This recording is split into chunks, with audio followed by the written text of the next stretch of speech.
Good evening. Welcome to St. Mark's. I'm Kyle DeCuyan, Executive Director of the Poetry Project, and it is a true honor to be with you tonight to celebrate Kenward Elmslie. We so deeply feel Kenward's warmth and sense of delight, his pleasure in poetry, music, and friendship, and we've been reflecting with much gratitude on all of the ways he has continued to bring us together. Over almost 4 decades, Kenward shaped this place and its many communities with a special kind of exuberance and sincerity, a love of voice, language, and listening, and with his remarkable devotion to so many friends, writers, and artists. Thank you each for being with us tonight.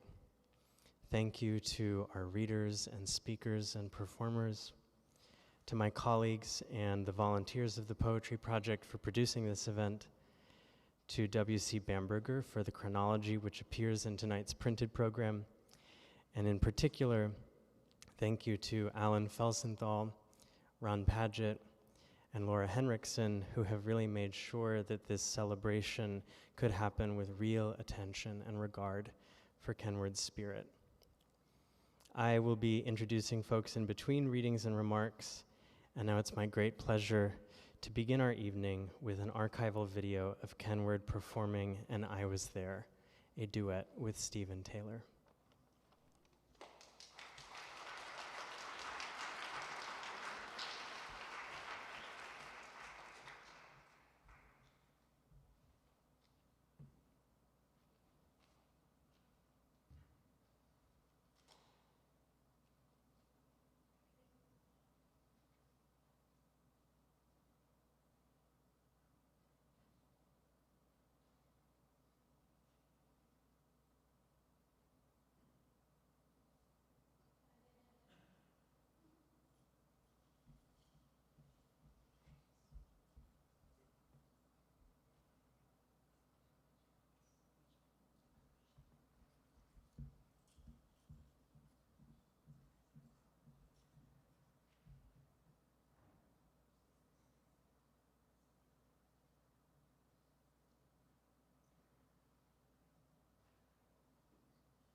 And I was there, and I was there, and I was there, and I was there. Kenward Elmslie's poems, tales, and songs evoke high-wire energy. They are full of linguistic jump cuts and verbal music and visual precision.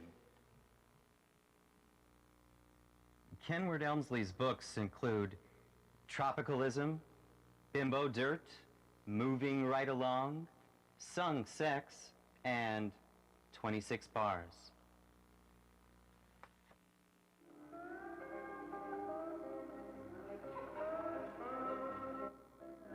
All during bus ride home from beauty's salon splurge, pondered hard, these are halcyon days, full of media zap and showbiz glitz.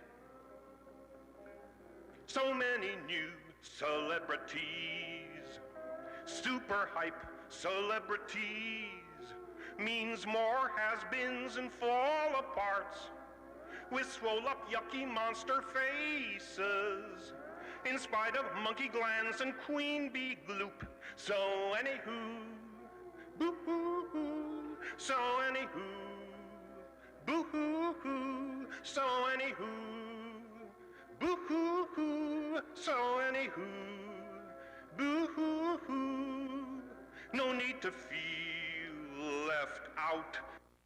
Welcome to Radio Thin Air. My name is Tom Savage. The gentleman next to me is Kenward Elmslie. We're going to be asking him some questions this evening and hearing some of his work. There's a little kind of ghost of mischief that I think is happening. So we're going to roll into the readings and remarks and begin with Ron Padgett.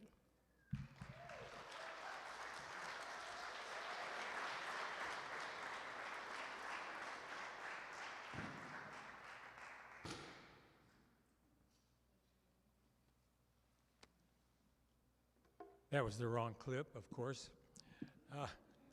Kenward would have called that tech glitch. I've heard him say that many times.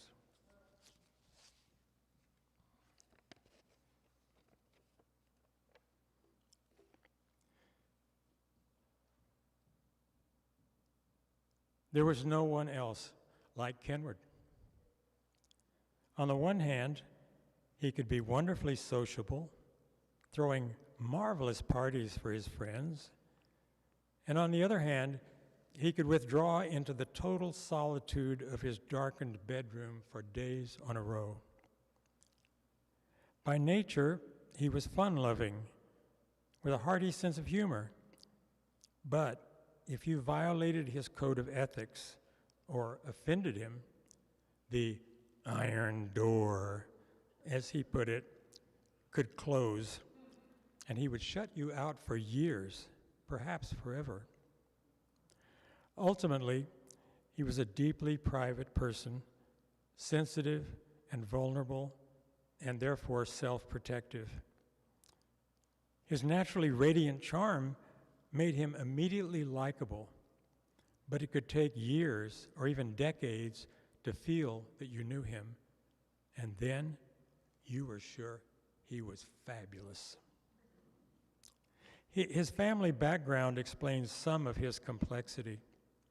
His father, William Elmslie, was an Englishman who had been educated at Cambridge, worked in the family's successful maritime insurance business in London, been posted as an officer in the British Army to Japan and Eastern Russia during World War I, and served as a tutor for a young American boy in the U.S. Kenward's father married this young boy's sister, Constance, whose charming Southern belle mother was a cousin of the President of the Confederacy, Jefferson Davis, and whose father was none other than Joseph Pulitzer, the Hungarian immigrant who in 1864 came as a young man to America, where he eventually created a newspaper empire, as well as the School of Journalism at Columbia and the Pulitzer Prizes. Joseph Pulitzer became not only very wealthy, but also eccentric. For example, due to his phobia for noise, the slightest sound of a utensil at the dinner table would send him into a rage. Kenward inherited his family's intelligence and quasi-aristocratic social history, but he was dogged by a lifelong fear of also inheriting the mental instability, blindness, and suicidal tendency that popped up occasionally in his thoroughly remarkable family. Kenward's mother, Constance, whose New York diary shows what a smart and lively young woman she was, died when Kenward was 9 years old, and he was sent to boarding school. At St. Mark's Prep, his classmates bullied him, nicknaming him the Homo. I believe his mother's early death and the way society in general persecuted homosexuals were the two most formative experiences of his life, though, of course, that life was grounded in both the material advantages of wealth and the personal insecurities that wealth brought him.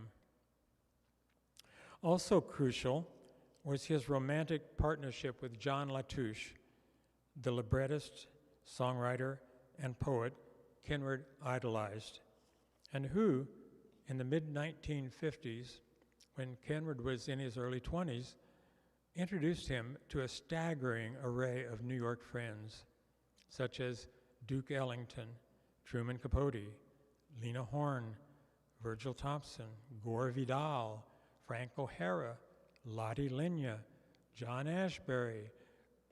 The list goes on and on.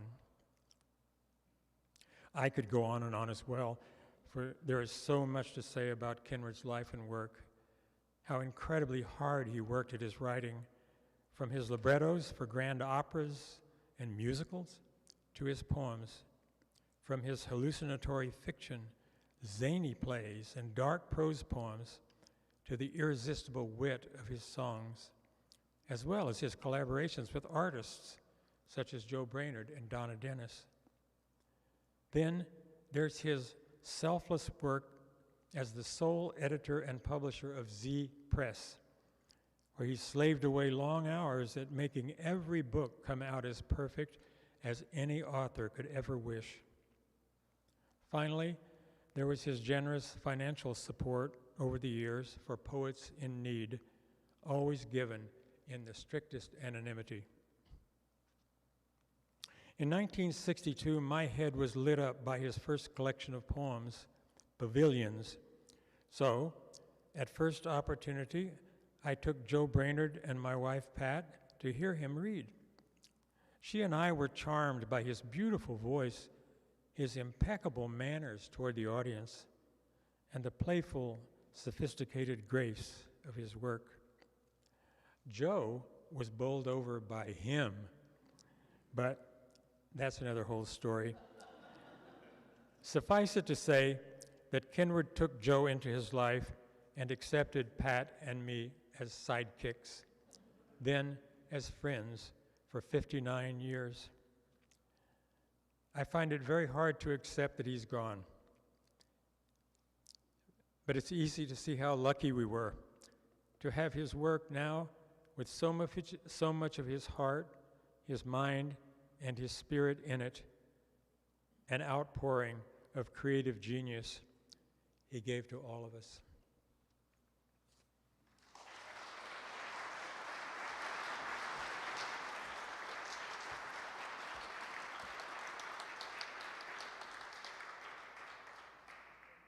Thank you, Ron. Please welcome Vivian Roos.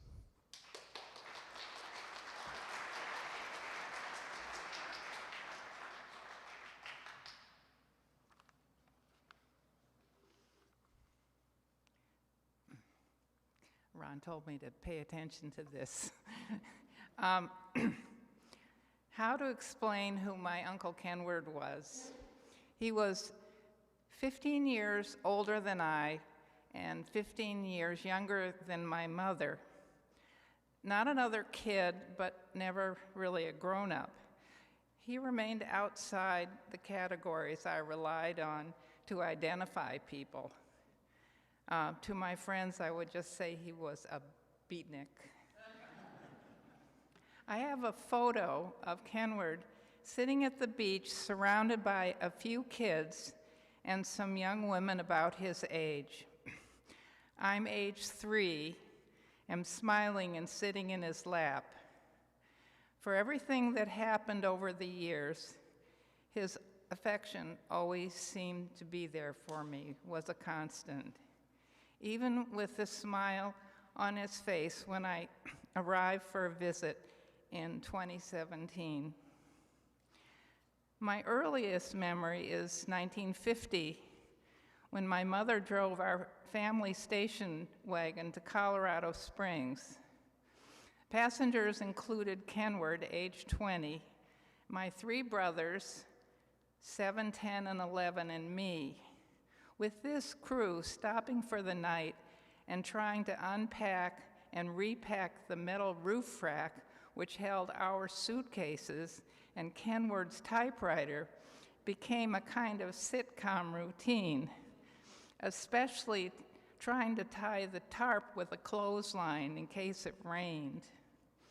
My desperate mother resorted to picking up a hitchhiking sailor for the entertainment of my brothers, and unbeknownst to her, maybe a secret fantasy for Kenward.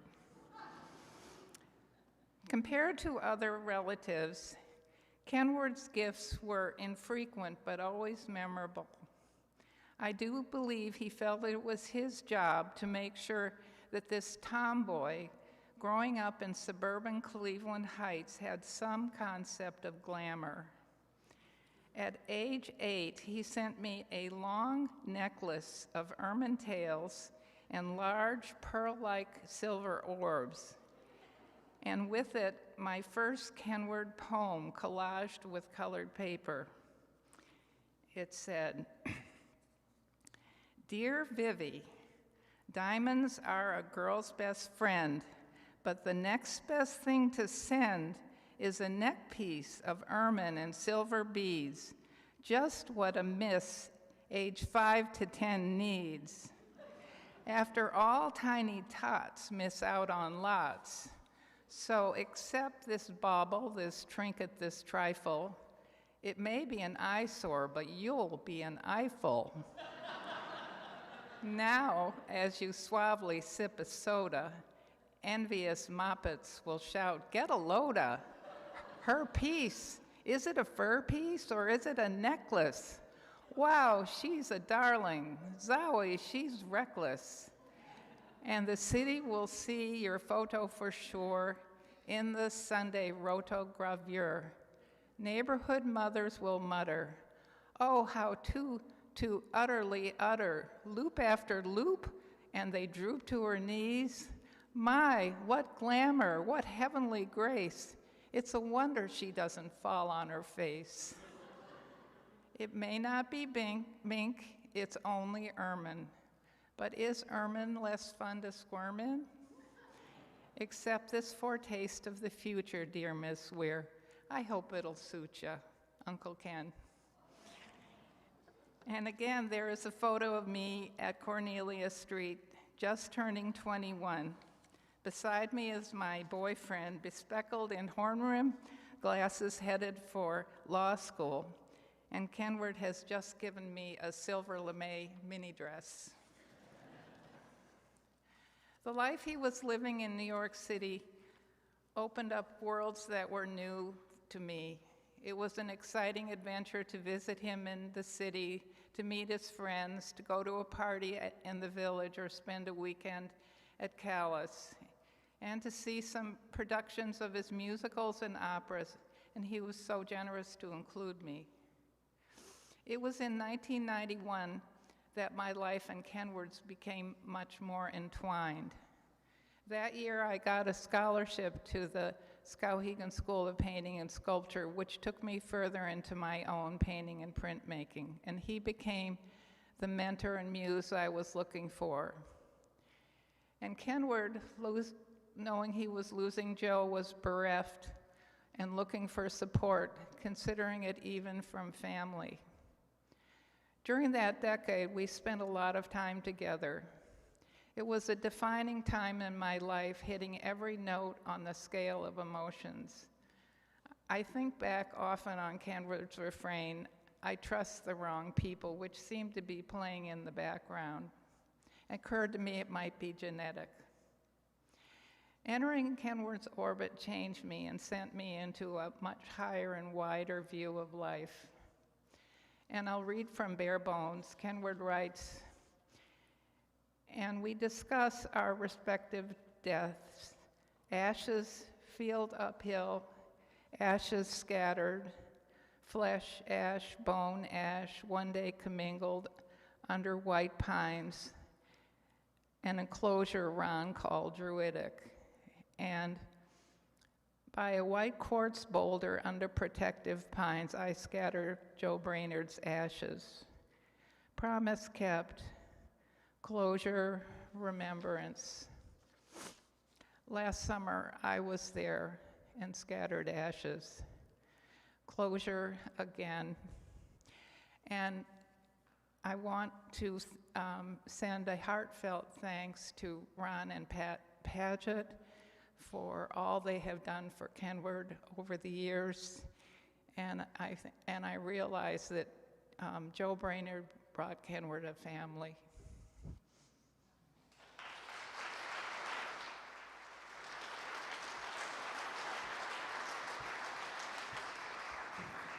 Thank you, Vivien, for those fabulous and also very loving readings.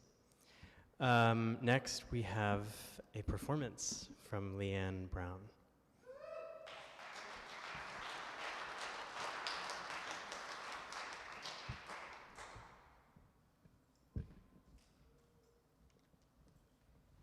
I'm going to be accompanied by Stephen Taylor.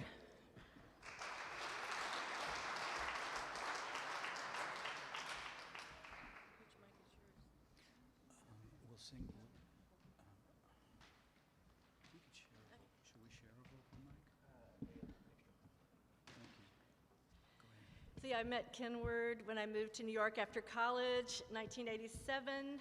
I had the fortunate experience of hanging out with Stephen while he was performing with Kenward and writing a lot of musicals, including Postcards on Parade. And this song is from Postcards on Parade, One Day at a Time. And it's actually gone through my head all the time for years. It's like a better version of Keep Calm and Carry On. It's more uplifting, but I'm hoping you'll get the refrain in your head too.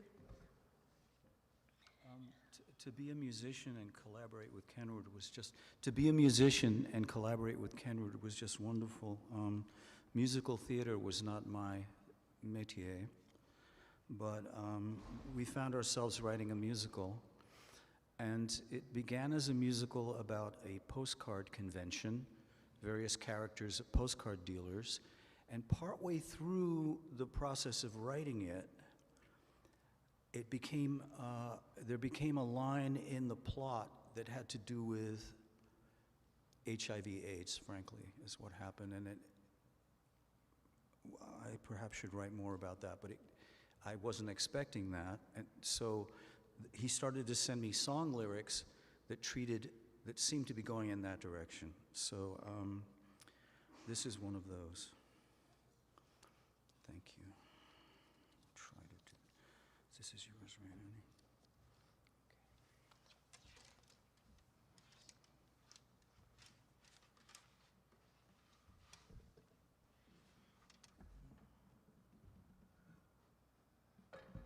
Kenward always made me feel like the cat's meow. All right, here we go, old chum.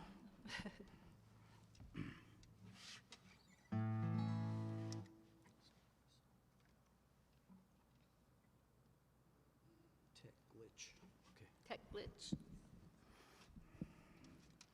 Hope I don't have one. Okay. All right.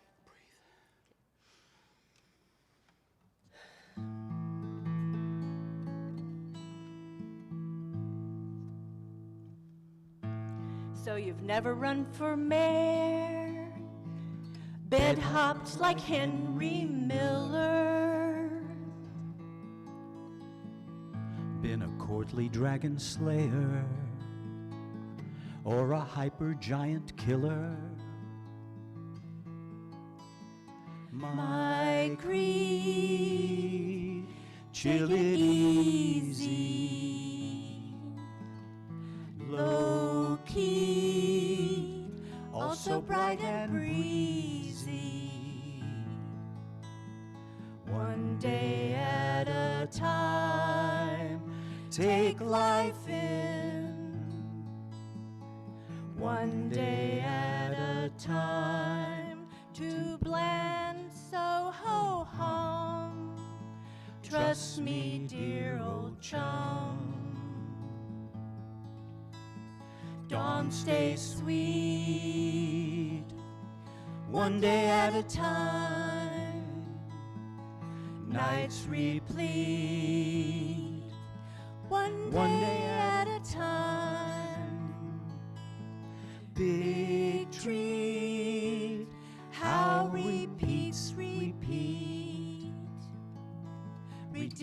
ridiculous and yet sublime, one day at a time. Though you pause as much as Pinter, play you one more game of Scrabble. Made it through another winter, early birdies sure do babble. One day at a time, dawn stays sweet. One day at a time, nights replete. Big treat, you look good enough to eat. Ridiculous and yet sublime, one day at a time. Take in life, one day at a time. Thank you.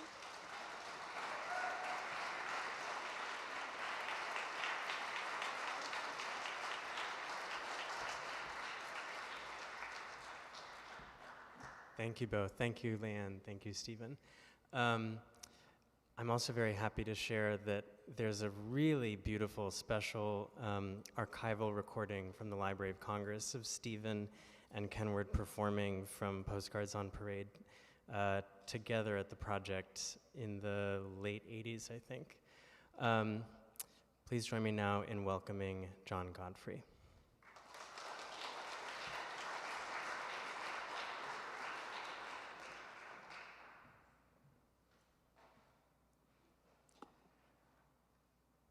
A year ago tonight, I was making sandwiches in my kitchen listening to the Mets on the radio. There was a break in the action, so I switched to the station that has the Mainlander games. You can tell I am not a fan of the team that plays in the Bronx. I just wanted to score, and you never get a score because Susan Waldman and John Sterling rattle along about everything without telling you the score. It's sometimes which side of the plate the batter's on. Anyway, they mention in passing while I'm listening for 2 minutes that that day was Aaron Judge's 30th birthday. Now, Aaron Judge is like 6'8", weighs 280 pounds, and looks skinny when he's standing at the plate, and he's a fabulous athlete. So that registered with me because the next day was April 27th. I went to bed. I had a dream. Susan Waldman had a mic in her hand, and she's interviewing a baseball player wearing pinstripes, a little stained from a day's game. And there's the player. He's got the Yankees cap tipped backwards. And from the neck up, it's Kenwood. And he's doing all these Kenwood things. And he's talking about ribbies and homers in the early part of the season. I think, what the fuck? I woke up and it was one of the dreams you don't forget. The last time I saw Kenward, I had been asked by Ron Padgett on Sunday in December, middle of December of 2018, to stand in for a residential or a residing caregiver for Kenward, who was then pretty much immobilized and in bed. It was a 7 to 7 shift. Of course I said yes. So I get over there. I'm let in. The room that I always thought, you know, it was the dining room, but there's a hospital bed there. Kenward's asleep. The drapes are drawn. I can barely see. Maria opens the drapes. Kenward becomes aware. And he looks over, and realizing that he would never remember me, I walk over and I say, "Good morning, Kenward. I'm going to stay with you today. It's very cold and windy outside. The birds are flying sideways." And with a really, really mischievous look on his face, without missing a beat, he goes, he's supine, he goes,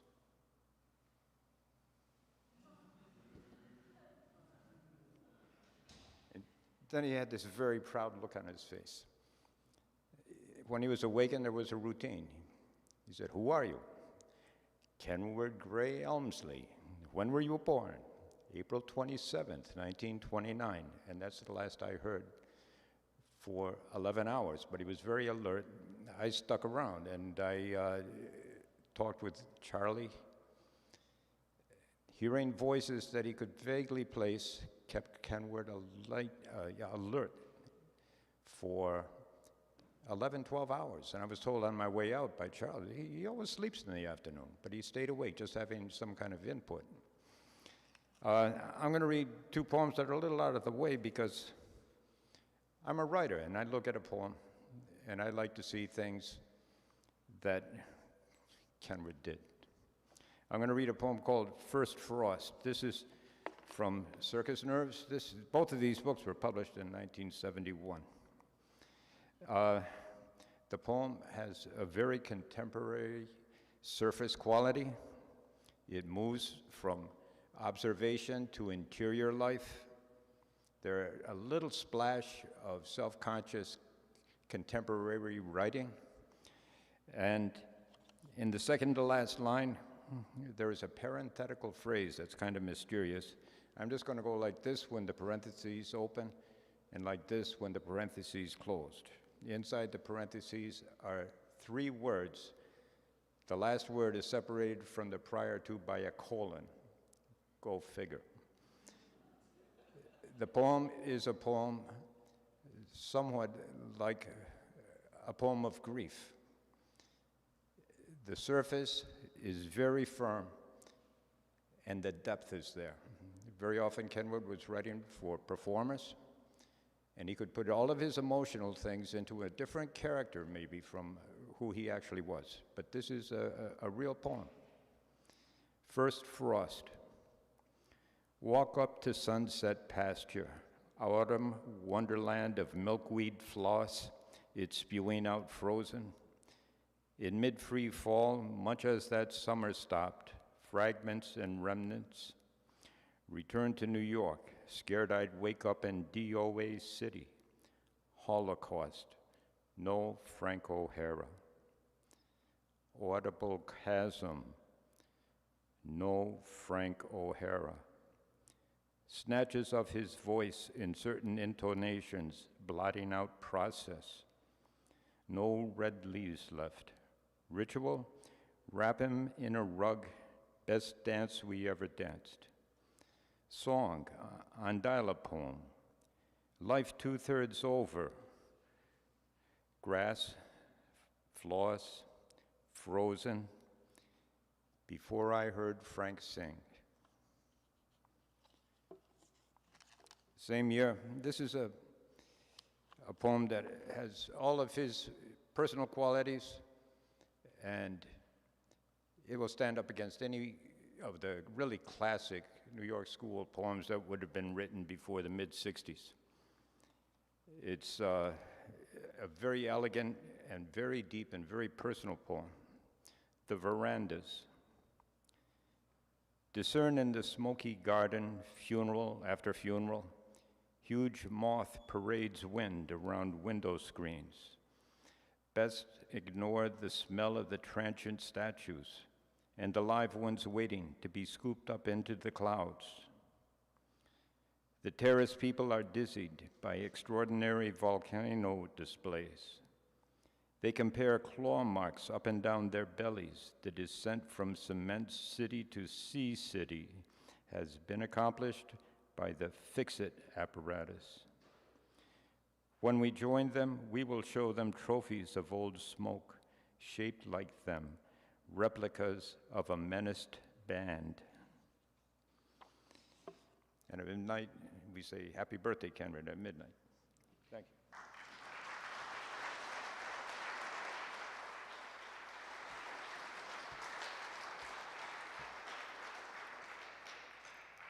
Thank you, John.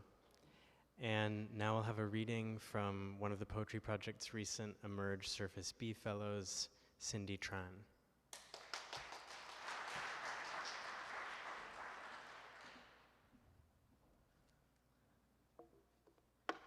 Just a few minutes ago, John asked me, so "Did you know Kenward, or how did you know him?" And I said, "No, but I thought about it. Can you know someone by reading them? I think so. You meet the person, the them, that's in touch with the rest of the universe."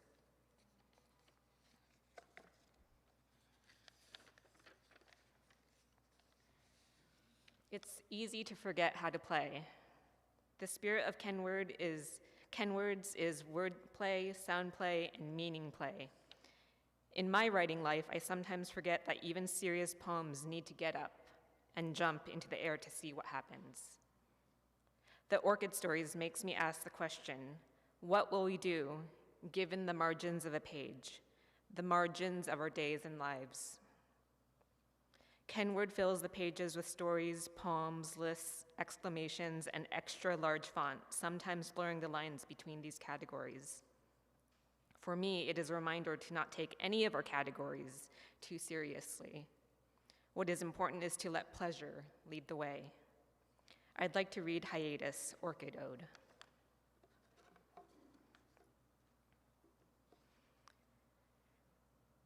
Magnificent knolls, out of which issued forth singing, mist wisps, love taps. No one on this long, long porch laughs when I joke about bushes, the funniness of branches jiggling. Outline at dusk of two breasts, immortals with insomnia arise from the earth at will. Don't remember anything pre-milk. But that's me agog on the arm akimbo, no more comfortable than the now, feigning sleep on the flexed biceps.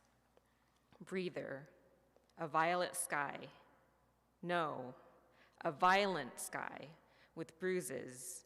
No, my first purple cloud orchid. Soft southern singing below in steerage of white protuberances, feeding on mere air, on deck a whiff of wet leaves. Zooming along groggily, even signposts seemed languorous later that summer. They all wanted to bum a ride. Hard to achieve a legitimate idol, hard to digest seeds on the wing, though birds do. Recent singing in heavy traffic keeps receding. Thank you.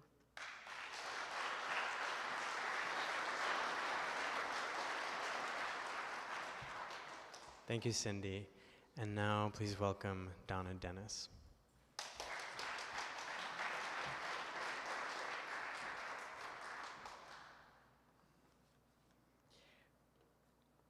I'm going to read something that I wrote for the newsletter, not long after the news came that Kenward was no longer with us.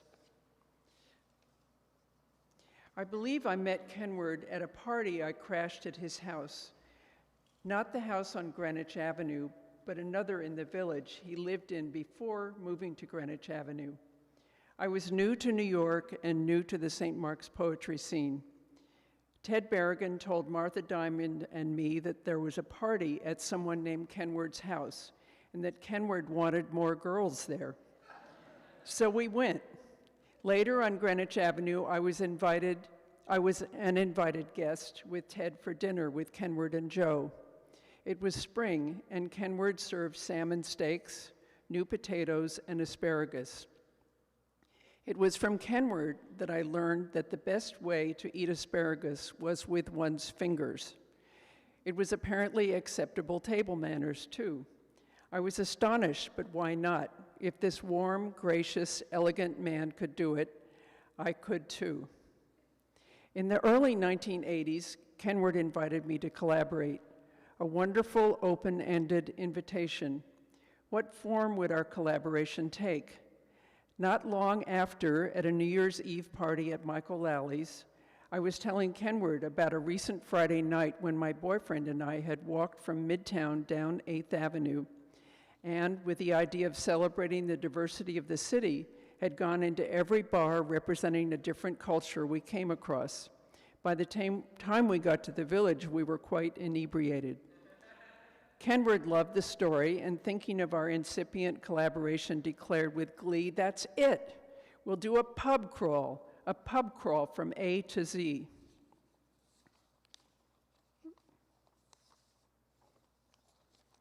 And so we began. Kenward had a lovely summer retreat in Vermont, and I was invited there to work. I spent part of the next 3 summers in Calais with Kenward and Joe. Kenward and I together made a list of possible names of bars for each letter of the alphabet. These were to be imaginary bars in towns and cities across the country. Kenward and I were both free to choose any letter of the alphabet to begin. Whomever of us got to a letter first would determine the response of the other. I made a drawing for El Zebra Club for E in the alphabet from a photo I'd taken of a nondescript bar I'd seen in Aberdeen, South Dakota. Kenward, in response, placed El Zebra at 242 Bushmiller Boulevard in Montclair, New Jersey. His bar for the letter E had, I'm going to do this, a live act in Mirror Maze surroundings, and Madam X and her educated doggy act. When Kenward wrote first for N, it became Nouvelle Kiwis and Art Bar. He described a bar in a building shaped like a giant Cuisinart. I was challenged to draw a Cuisinart-shaped building that looked like a believable, hip LA destination. It was really hard. What great fun we had. We came together every evening for dinner, which was always at 6 p.m. when the light was most golden. If Kenward had completed a poem that day, he would read it to Joe and me as we enjoyed drinks in the Adirondack chairs. If I had completed a drawing, I placed it on the mantle by the dining table inside for Kenward and Joe to see when we came in to eat. Kenward described our process as breaking down the barrier between image and narrative so that each drawing and tale coheres with back and forth intensity. Kenward had it right. 26 Bars was a true collaboration. I cherish strong memories of Kenward, and I will miss this beautiful and magnanimous man forever. Kenward had a beautiful voice, and his lovely song, Who'll Prop Me Up in the Rain, has been running through my days since I heard the sad news. It made me cry the first time I heard it, and it does now. I count it as one of the most beautiful songs I know. I can still hear and see Kenward sing it, jukebox propped on his knees, and I can hear his explosive laughter of delight, the expression of pleasure he took in his friends. How can I find the words to express how fortunate I was that Kenward numbered me among his friends?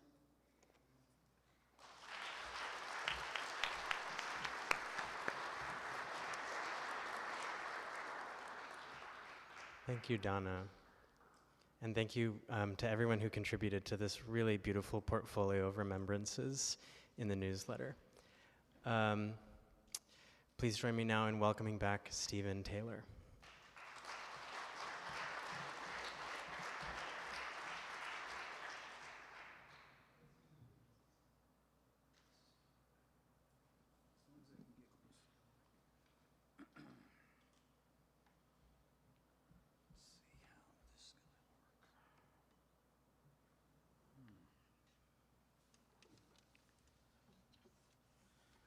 I too got roped into the 26 Bars collaboration. Now, what Kenward told me, I mean, I knew Donna at the time. The drawings were just magnificent, wonderful work. And so Kenward told me that what had happened was that you had had this idea about 26 bars, and then you had decided that you had to invent a drink for each bar. And then he said, well, we have the drawing of the bar, we have the drink of the bar, what's the music at the bar?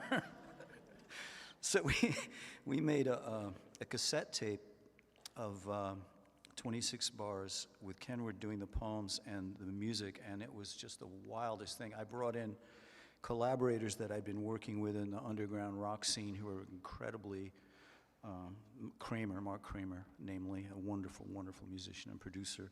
And Kramer had a studio, and I have to say, of all the things that we did, the 26 Bars is really my favorite thing. Something Ron said, ad lib, about tech glitch. Kenward had a thing for whatever the jargon of the moment was, he would seize on it. So in 1959, I'm sure thanks to Jean Latouche introducing him to various people, he was asked to write a lyric. And you'll see from the lyric that it plays very much on the sort of popular jargon phrase of the time. And I have a little introduction to this, and then I'll tell you what it if you don't know what it is.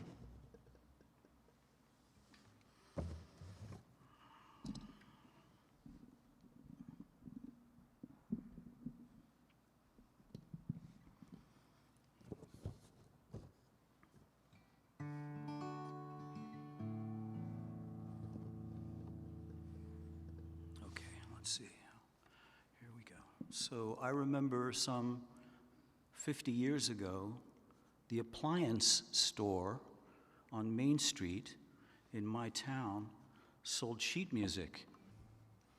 You could get one song printed on a colorful, glossy, folded sheet for 75 cents. Magic treasure. I remember some 40 years ago, Kenward coming up from his basement with one song printed on a colorful, glossy, folded sheet, Magic Treasure. I always kept it, a talisman, but never sang it. It was published in 1959.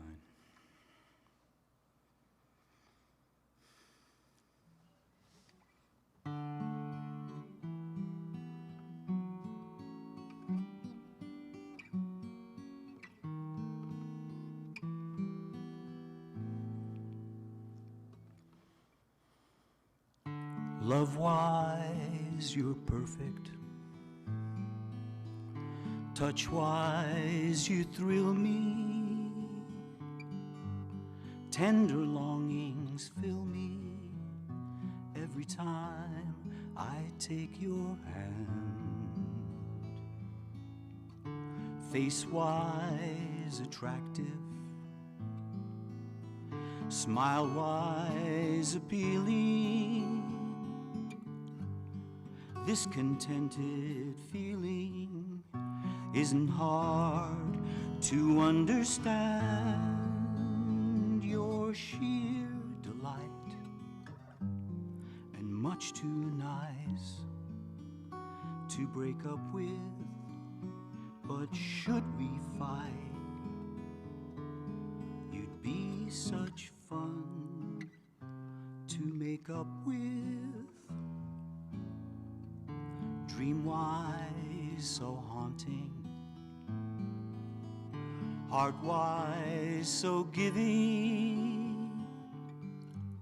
Life is worth the living, 'cause you've made it plain to see that love-wise, you're perfect for me.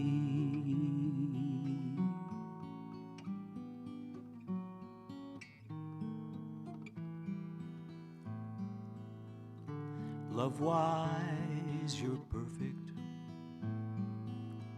Joke-wise, you slay me.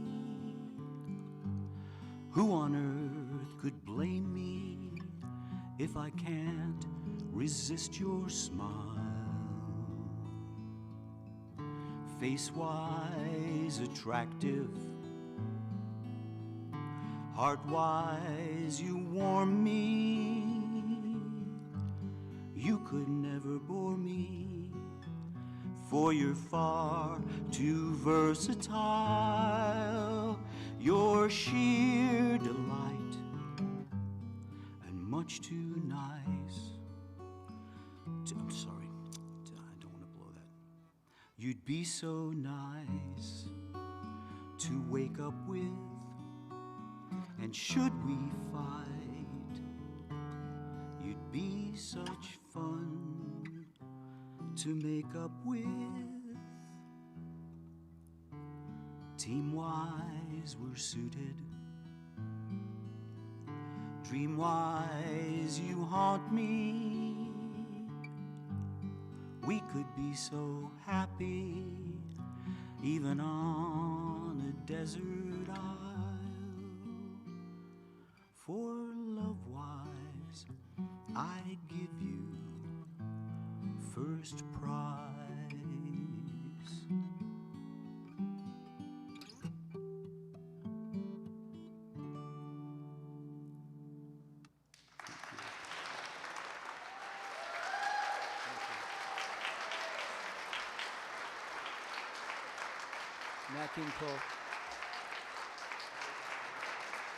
Nat King Cole recorded that in 1959 without mistakes and without the second verse.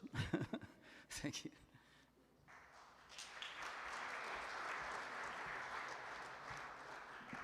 That was really sweet, Stephen. Thank you. Please join me now in welcoming Trevor Winkfield.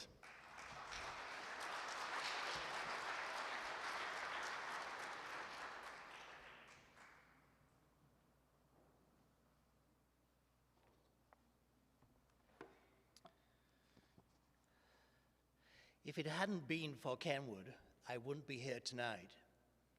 I mean this quite literally. I'd still be in England. I'd first encountered Kenward in London between the pages of a magazine in 1966. Remember those dear departed days when virtually everyone had a small magazine to their name, before poets became snooty about appearing in mimeograph magazines. The poem of Kenward's that I read was White Attic. White Attic. The white attic rests among dripping trees, with unrolling tunnels and trembling luggage. Around were dens, all kinds of dens, and dazzling fruit to weary the wind. The sun would end, and we'd smoke among the trees, our weary arms tenderly relaxed. The urn faces a tree of unequal height. When it came, I grew, moved to 2 rooms in town, where I reach out at night and bat the far eye, air. Whew. I'll read that again. Where I reach out at night and bat the far air.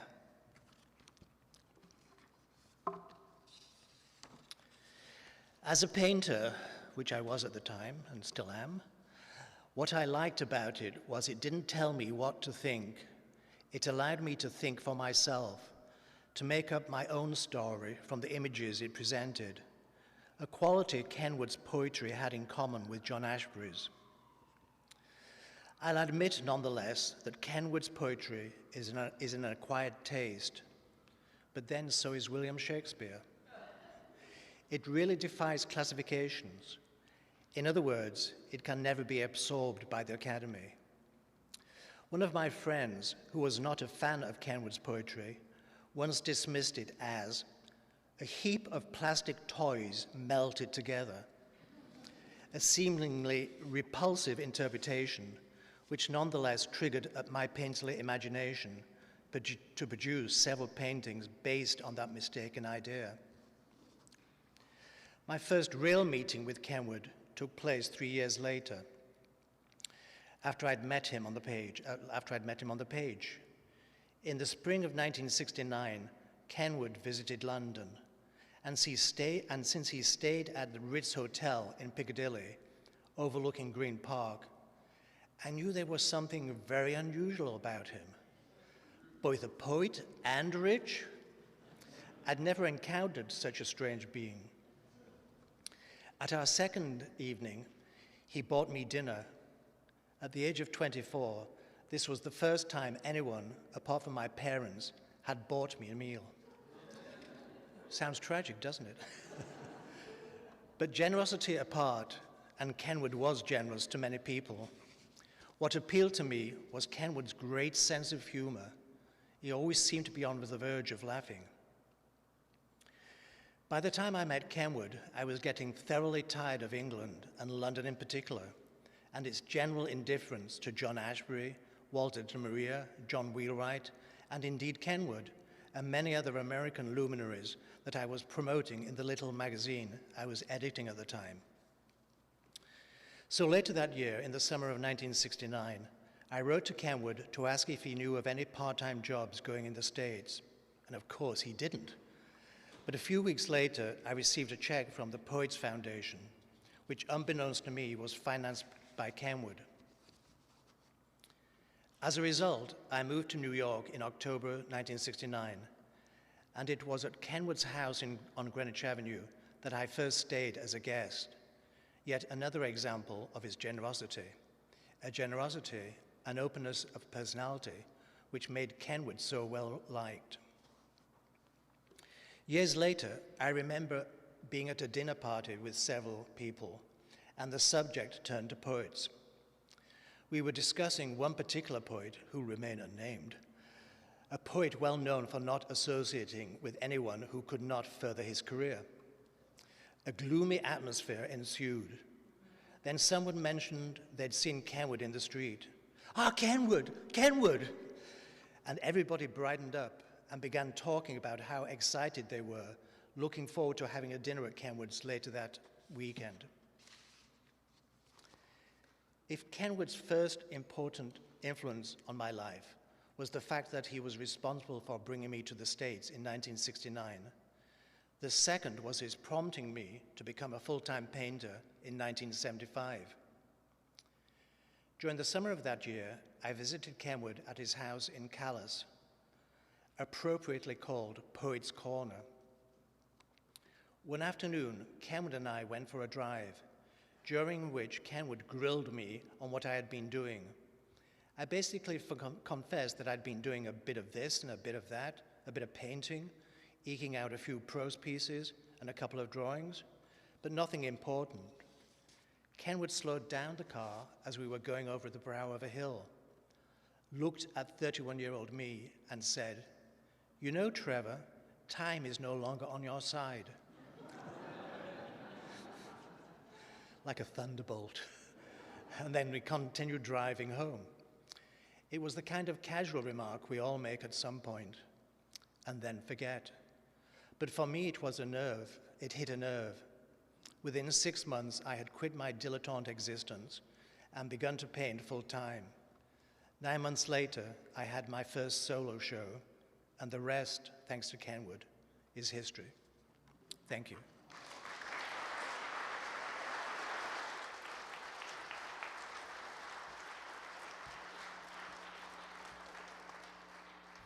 Thanks, Trevor. Our next speaker can't be with us in person, but I'm very grateful that we do have a video recording from Maxine Chernoff.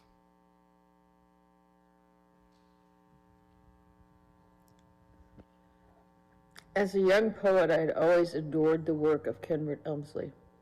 I don't know how many times I read and reread Circus Nerves and Girl Machine among his many works. So when Paul Hoover and I became board members of the Chicago Poetry Center, we were eager to invite him. He came to read in early 1981, and I was lucky enough to sit across from him at the dinner preceding the event. Luckier still, in a way, I was sitting there when a drunk, homophobic member of the board began to tease and harass him. My solution to this was to endlessly talk to Kenward and shut the lunatic out of the conversation. I got along splendidly from the start with him. There was much laughter and gaiety between us. It was as if we had always been friends. We began a weekly mail correspondence that lasted 25 years. Our letters were newsy, intimate, and hilarious. In our first meeting,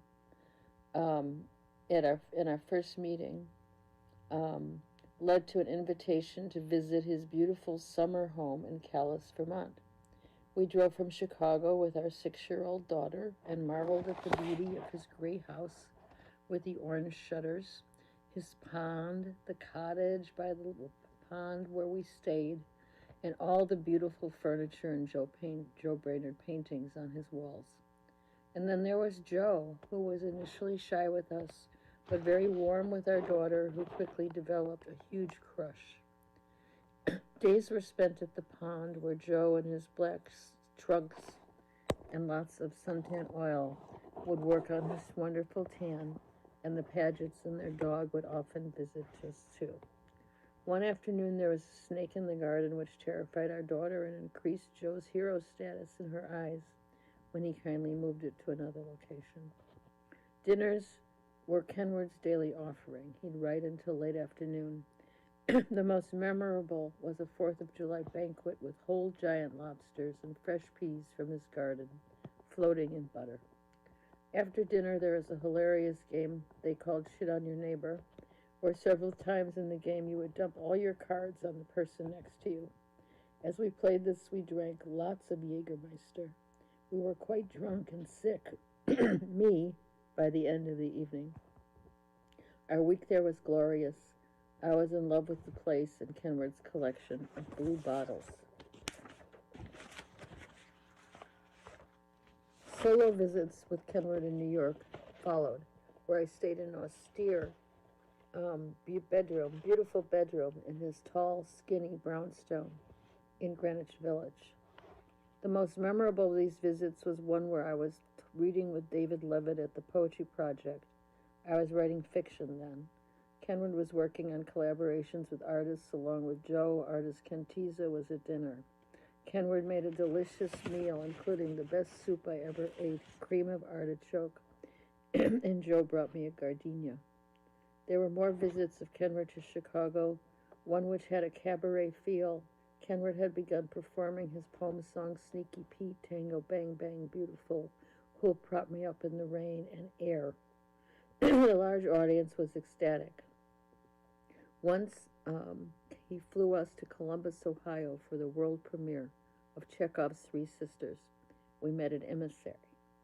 From his 80th birthday, I read a cento from our letters at St. Mark's.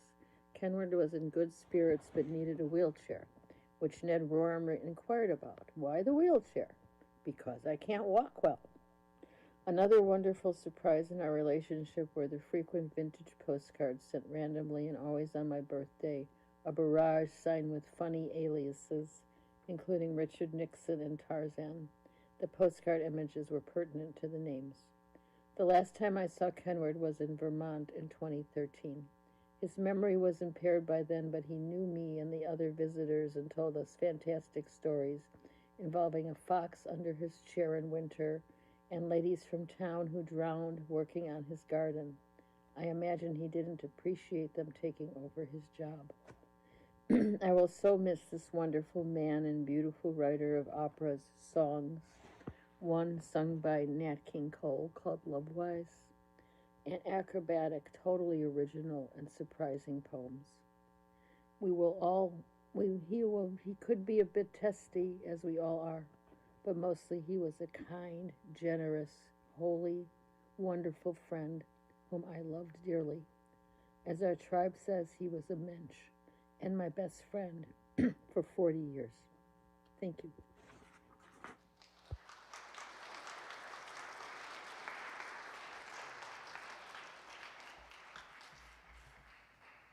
Thanks to Maxine. And now we have a reading from Serena Davey.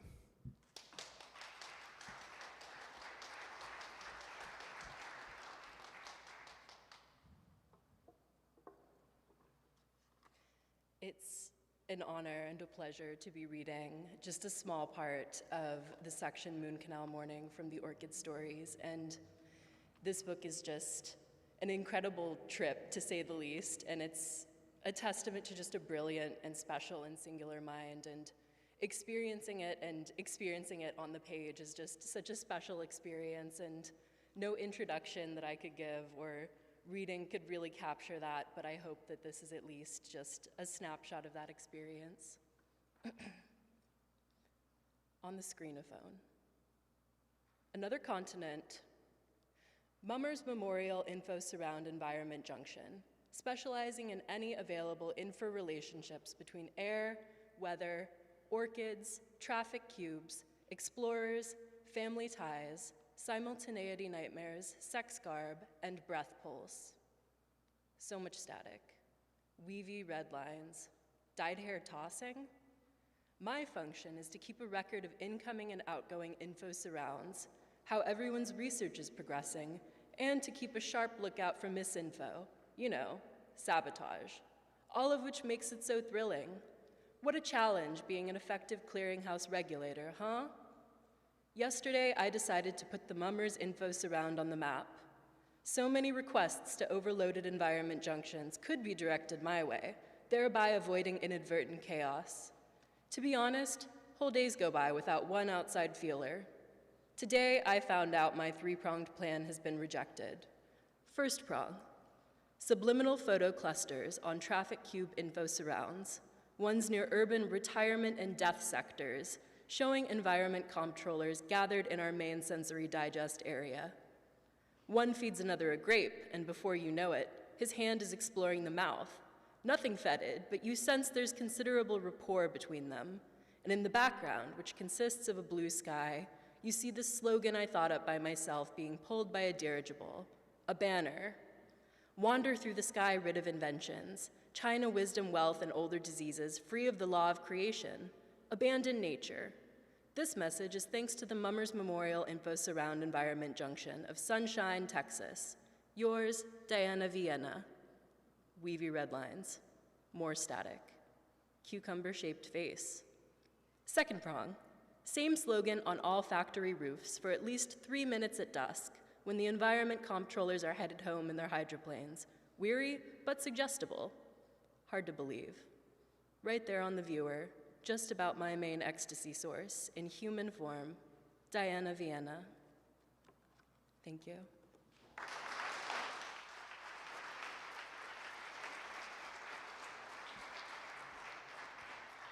Thanks, Serena. And now we have W.C. Bamberger.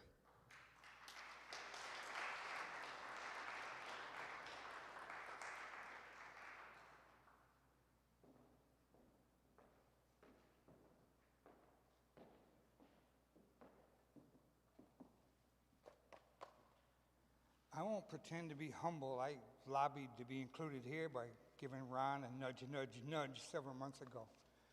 So here I am. My initial thought was to talk about why I think it was so significant that Kenward didn't use metaphors, similes, hardly ever. That everything, can you hear me? Yeah. That everything he wrote about, no matter how fantastic, was just itself. It wasn't like anything else, and how I thought that was important. But then that would have just been my opinion. And at this moment, in this room in particular, my opinion just really doesn't matter much.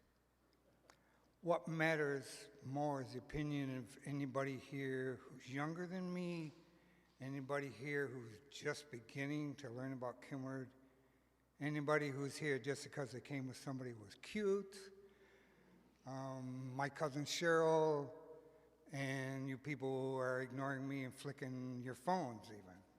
Those matter more than mine, because those are the opinions that are either going to move Kenward's work into the future and be appreciated more, or let it just vanish after those of us who knew him were gone. So submitted for your approval is one of Kenward's denser pieces. This is the last section of a work called Champ Dust, written out of sorrow and rage and desperation and hurt at the idea of the death of someone he loved. So if it's incoherent almost, that may just be because it's naturalism. It's up to you, so submitted for your approval. Hi-ho, gorged pat of real Vermont butter. Reward for working so hard to probe surtext above this. My new lingo code. Factoid for the talk shows. May not be readily apparent to the amateur sleuth, weaned on anthropomorphic sitcoms as I was, but I've been viscerally influenced by postmodern civilization discounts that form dangling parsings and phrenology graphics, i.e., meaningful up and atom head bumps. Over to you, contemporary spin-offs and recycled icons. loop always breaks off here. Intercom siren.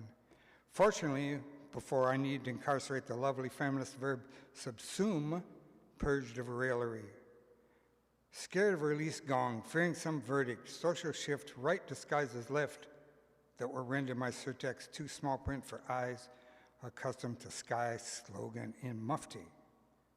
How-tos that leave the spectator better off, ace in space, etc. Diaghilev I'm not. What to do about the shrouded D, E snoozing behind the tormentor, A fornicating with T under the drop cloth, Buto H harnessed up in the files for her awe-inspiringly butch descent into the pyre. Antsy scenario, the male athletes, the cavalry officers waiting in the wings. Their steroids are panting to cross over.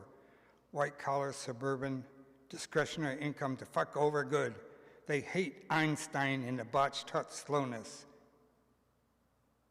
Lost boy emerges. Drinks glass of milk, Cosmos. Scratches his haunch. Goes back in. A window lights up. A lobster appears, stares out, pulls down the shade with one claw. Big deal. They have crowd control tools to market, franchises to endorse, and carcinogen residuals to deplore. The monkey troop is restive. Huzzahs and bananas long overdue. Essential I come up with Nirvana apotheosis to validate the howitzer factory, Act 1. Soil-tested truck garden, Act 2. And the epilogue set in a small-town mall, virgin of the sequoias deflowered.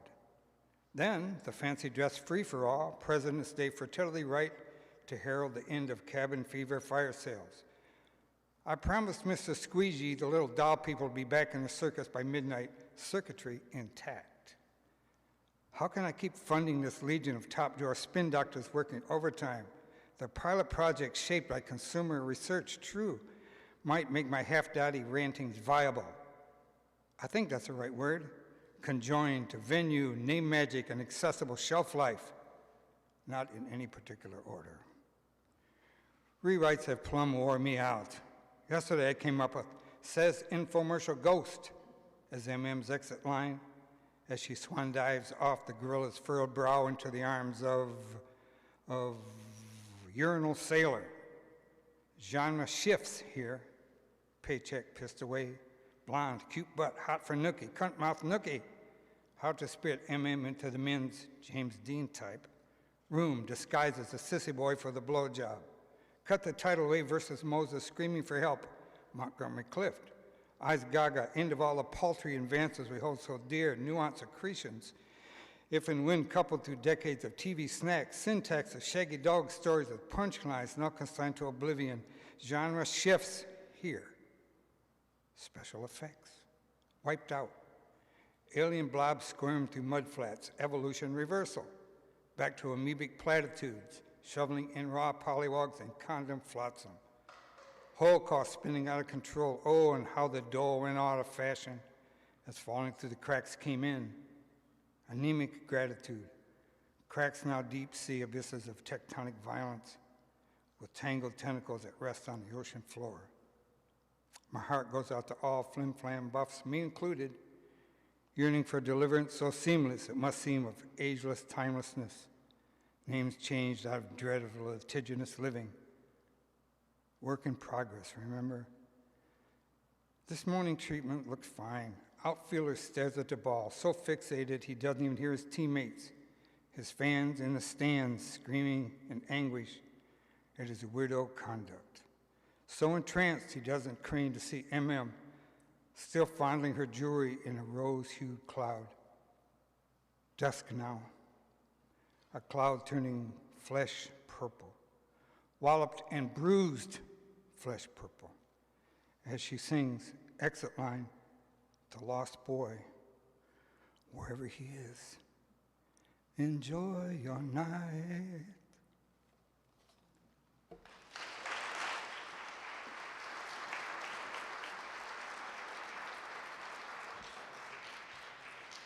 Thank you so much.